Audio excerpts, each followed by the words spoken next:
I am QO, and we greet each of you in love and in light this day. My friends, it is a great privilege for us to be with you, for we have listened to your circle of seeking. We see your hearts have laid bare your journey into that limitless love that lies before each of you. You come from the reality of your third density illusion, and you bring purely that desire to seek the truth, as it is called, the truth of the unity of all things. In that truth, and in that love, and in that unity, we are honored to greet you this day. We would, as always, ask that you take those words we have to share with you, as you say, a grain of salt, taking those that have meaning for you, that strike home for you, and leave behind those that do not. If you will do this for us, it will be a great aid in our service to you, and we will have no fear of forcing words upon you which may cause you to take them without thought. This day you have asked about the quality which you have called the will, how to aid it, how to hinder it, and how to best use it. This is an excellent question, my friends, for within your illusion, your will is that which propels you through it. Indeed, however, you are able to go through it is a function of how well your will is working for you, how well you are able to use your will and to focus it. For you are creatures of free will. No one truly decides for you. They may offer you suggestions, they may offer advice, they may offer you inspiration, they may offer you example. However, what you do with that which is offered to you is your choice, as it must be. For if your life experience is to have any meaning, it must be the result of your own choosing, your own directing, your own experiences, and so it is. We would say that your will can also be described as that which is desire, or a purified desire. For what you desire, you put your energies towards achieving. Within the illusion about you, there is much of material sense which is desired by most. Position, family, remuneration, recognition, and so forth. For those who aim, shall we say, more towards the heart of the meaning of your existence, there is also consideration in the regard to what is the purpose for the life pattern. Who are you as an entity that has a life pattern to complete? And what is the meaning of it all? Why are you here? What has brought you here? How shall you travel through this illusion, and what is the purpose of it? The qualities which strengthen your will are the qualities which meet whatever your pure desire is. If you look within your meditative state, or your contemplative state, or your prayerful state to the nature of your heart, what it is that you feel is truly worthwhile. Towards that will, you focus your will. If you wish to improve your will, look towards what you truly desire. then exercise your will. Much as any mental or physical muscle, it may be strengthened by exercise. But exercise in what direction?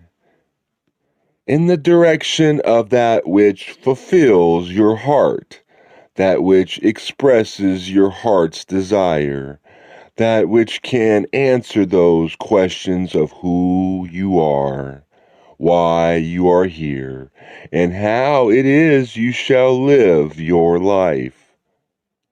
When you can answer these questions to your own satisfaction, realizing you may not find the final answer at first, but use whatever answers you find to fuel your practice of will, your exercise of will, your focus of will. Then you put your will in service to the highest and best that you can feature within your own consciousness. This is our recommendation to you for how to exercise the will and to use it in a strengthened fashion, shall we say. I am QO and am with this instrument. We greet you in the love and in the light of the one infinite Creator. We return now to the circumstance which is quite usual among your people and among those who dwell in third density generally, that the will as it is conceived and the desire as it is felt are not in complete alignment with each other. In this circumstance, the seeker can feel quite out of sorts, quite lost, and unable to even address the deeper question about who the self desires to become. For, my friends, your experience in this density in which you find yourself so veiled from the deeper awareness of who you are is a process of becoming. It is the becoming of who you want to be, but also a becoming of who you already are. And in that paradoxical circumstance, each of you finds that for the most part, the pathway of your life experience is muddled and unclear. So, to find your way through the fogs of confusion, through the mists of doubt, and through the pathways of recrimination and regret, you need again and again to step back from those experiences which are most immediate and most compelling to you, and take a little distance, if you will, take an opportunity to reflect on how, in this particular situation, you might find the opportunity to serve. Now, serving is what you might call a very big word, because if it is a function earnestly undertaken, it is one full of intent. But intent is not always of one description. Intent can have hidden passageways, shall we say, and it can have false faces. And therefore, it is useful when you seek to serve others around you and to be helpful that you ask yourselves two questions. The first and most immediate question is, who am I who seeks to serve? And the second question is, who is this to whom my service is offered? My friends, we must tell you that the answer to both questions would be largely concealed, so you must find your way with a hope and a prayer, so to speak, about who you actually are as the agent of the service and who it actually is the recipient. Only when these two elements are brought together does one have service actually effectuated. Only when these two elements are brought together do we have the fulfillment of the calling that the service represents.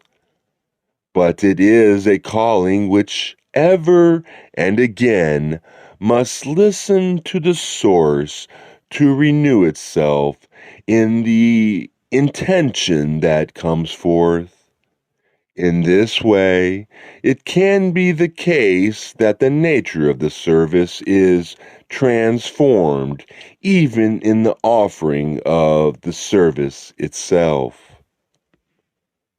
One does not know who one is that would offer this service, but one aspires to be the most serviceable, or maybe one does not know who it is that would receive the service. And in fact, one very often discovers that the service on offer is a service refused. And this gives one the opportunity to revisit yet again the source, the intent behind the service, which very often finds no way forward with its current plan, shall we say. A plan is something which each of you is well accustomed to make. A plan is an outline of how an activity or a set of activities may proceed, and it is customary to make a plan and then to align one's will with a plan that has been made. The difficult moment then comes when the circumstances arise in which a plan that has been made is seen not to be particularly fitting for the situation one discovers one is in. At the point at which this initial discernment comes upon one, it is well to step back and to ask whether there is perhaps an overinvestment in the plan at hand. To step back and to ask who the planner has been. To step back and ask whether the plan best benefits the service that is intended. Now, this can be a difficult process because it is not an easy matter to separate the elements of planning from the feelings of desire to serve. These are generally pressed together in rather a compact way, so much so that it can seem like one's entire being is being rejected by the one who prefers not to receive the gift of the service one has put forward.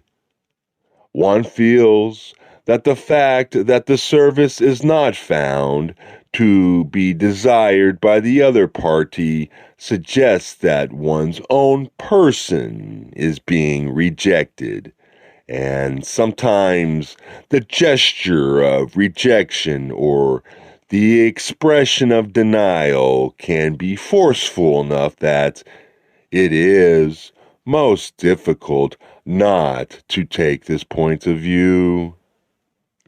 Once again, at this point, we suggest that a stepping back or strategic withdrawal is most useful. That during those little acts of meditation that can bestrew your days can be invoked for the purpose of regathering the self and making a new plan, so to speak. It is not always an occasion propitious for going forward with any plan that one could make at the spur of the moment, in which case it is simply advisable to go your own way. We find, my friends, that it is most usual among your people that minds are torn this way and that they are drawn to one thing, then another, and there is such a confusion of responsibilities, of duties, of callings for service of this kind or that one hardly knows how to proceed in a clear and integrated way. The confusion itself, however, has a certain value insofar as it reflects a confusion that has bubbled up to the surface of your life experience from your own deeper nature and the practice of sorting out the possibilities of service, the practice of sorting out the individual desires and the individual acts of will that might be mated with these desires. These practices, shall we say, need to be integrated and can be, in the course of a life experience, a little bit at a time.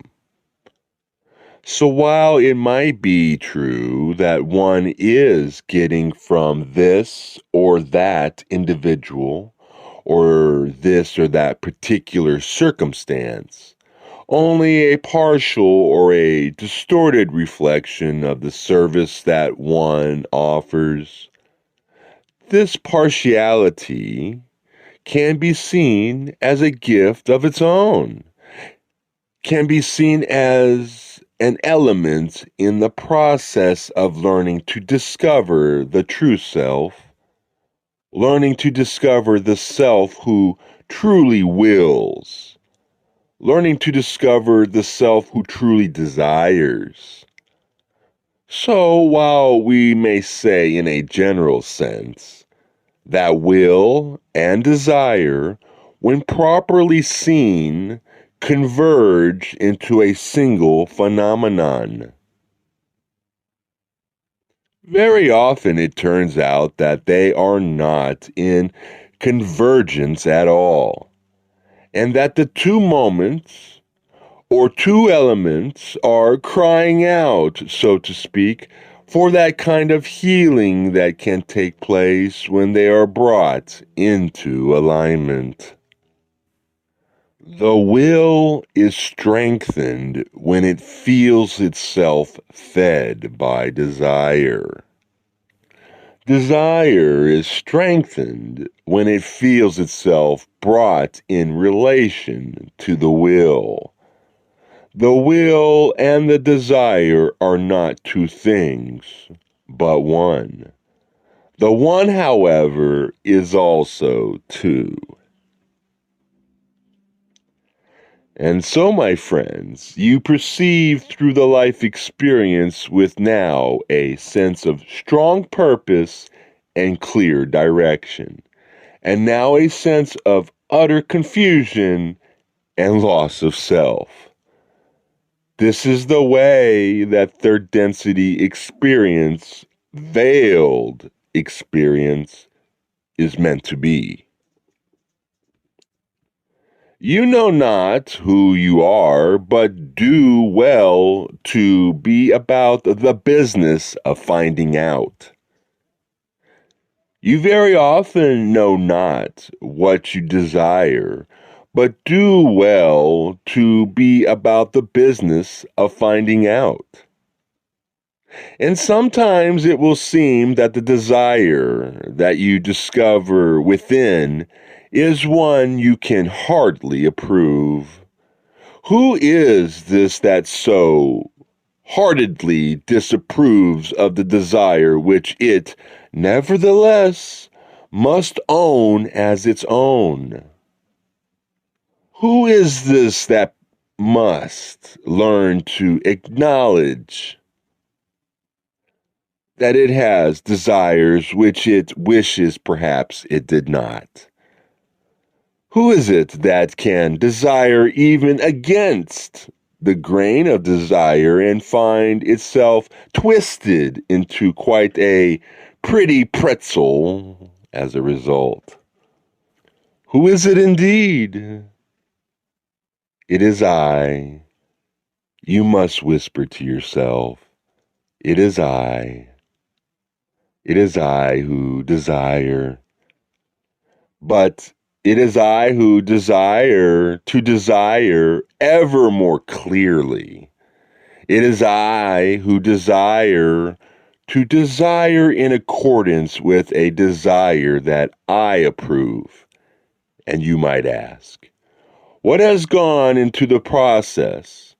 What has gone into this process of a value which I embrace in order to approve what desires I wish to strengthen and what desires I wish to allow to find their way into a condition of having been expelled or used up? We put the matter in this way in order to suggest to you that we find it unhelpful to use the value which you have discerned within yourself, to use the value that you have aligned your will with, to judge harshly those desires which you have decided you wish not to promote. A desire simply is life announcing itself within your own person, but life is multifacious and it can be quite random in its expression. It can run the full travel from fear to joy and back again in a heartbeat. And it is the practice of those who have gained experience in dealing with the life force and dealing with the vagrant friend one calls desire, to learn to give it opportunities for self-expression that have a better chance of being aligned with other opportunities for self-expression that more and more come to express a self which is the self you are learning that you truly are. That which you truly are can, on occasion, be glimpsed through the mist of catalysts, through the mists of the stray and random energies one is surrounded by upon a daily basis. For out of these mists there can appear, glimmering at first, but more clearly as you proceed, a sense of who you are becoming, a sense of that which calls you to become who you feel you truly are. My friends, we can tell you that that which announces itself within your person as desire is flexible enough that it can be transformed as it is given the opportunity to find its expression in ever higher modalities. Thus, it is well to desire, to serve, and it is even better to allow this desire to serve to be transformed in the process of practicing the activity of serving. It is well to have a plan, but it is better to allow that plan to reshape itself as the realization comes about that there is for it perhaps a clearer mode of expression, that there is for it perhaps a truer correspondence with the will that is, even as you contemplate the matter in the process of formulating itself anew. And in this way, one can find that the self does not feel so much the need to be defeated. The self does not feel so much the sense that it is enclosed upon itself. The self does not feel so much that the will that it expresses belongs to it alone. It is a will which may be seen as the will of the Creator. But who is the Creator? Who is the Creator but the one who here and now would create? And here and now one finds that to create, the Creator requires the cooperation of this little self, this little system of desires and intentions and, yes, doubts and hesitations that I have always called myself. And so, the great process of the spiritual evolution goes on, my friends, as the little self gets a little less itself and a little more creative, day by day, effort by effort, good intention by good intention, hope by hope, and joy by joy.